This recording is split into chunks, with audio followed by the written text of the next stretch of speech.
Guys এই জায়গায় দেখতে পারতেছো আমার হাতে ড্রয়িং করা একটা থাম্বনেল এন্ড এইটা গাইস তোমরা কিভাবে একটা প্রফেশনাল থাম্বনেলে ক্রিয়েট করতে পারবা। তো গাইস দেখা যাক কিভাবে এই থাম্বনেলটাকে আমরা প্রফেশনাল থাম্বনেল বানাইতে পারি। আর গাইস যারা এখনো চ্যানেলটাকে সাবস্ক্রাইব করে না জলদি সাবস্ক্রাইব করে দাও এন্ড ভিডিওটাকে একটা লাইক দিয়ে দাও। তো চলো গাইস দেখ। তো গাইস ফার্স্টে আমরা এই থাম্বনেলে একটা ছবি তুলে নিব। তো আমরা ছবি তোলা শেষ এন্ড গাইস চলে আসছি চ্যাটজিপিটিতে। তারপরে গাইস আমরা ওই ছবিটাকে নিয়ে আসব। তো চলো যে ছবিটা আমরা তুলছিলাম থাম্বনেলের থাম্বনেলের এন্ড দেন গাইস এই জায়গায় আমাদের একটা প্রম্পট বসাইতে হবে।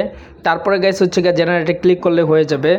তো গাইস এই জায়গায় আমরা প্রম্পটটা লিখে দিলাম এন্ড গাইস তোমাদের যদি প্রম্পটটা প্রয়োজন হয় তাহলে গাইস কমেন্টে জানাও। আর গাইস তোমরা চাইলে স্ক্রিনশট মারাও নিতে পারো।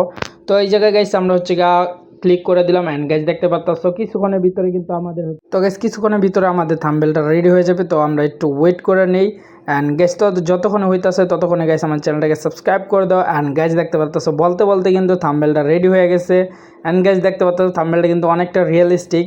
তো জানি ওরকম হয় না কারণ গাইস আমার থাম্বনেলটা আঁকা ওরকম ভালো হয় না যার কারণে এরকম হয়েছে। তো তারপরে গাইস যারা যত ভালো আর্ট করতে পারবা তাদের জন্য এটা সবচেয়ে ভালো হবে।